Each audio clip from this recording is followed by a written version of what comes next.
আপনারা বিগত 17 বছর বাংলাদেশের কোন বাজারে দেখেছেন, কোন মিছিলে পেয়েছেন?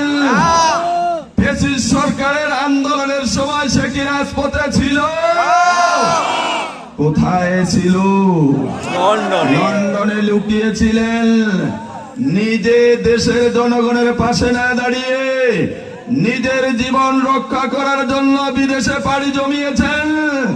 আগামী 12 তারিখে যদি বিজয় হতে না পারেন, বিগত ফ্যাসিস্ট হাসিনার মতো আপনিও তো আপনার কর্মী বাহিনী ছেড়ে আবার লন্ডনে যাবেন।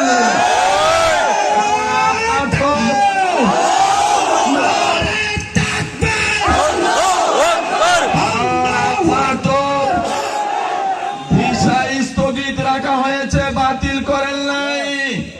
আপনার মনে জানা আছে বাংলাদেশের জনগণ আপনাদের মতো চান্দাবাজ, ধান্দাবাজ, দখলবাজদেরকে পছন্দ করে না। প্রিয় বন্ধুগণ, এই দেশে 24শে আগস্টের অভ্যুত্থানের পরে আমরা লক্ষ্য করেছিলাম, আশা করেছিলাম ফ্যাসিস্টদের অত্যাচারে রাজপথে দাঁড়াতে পারি নাই।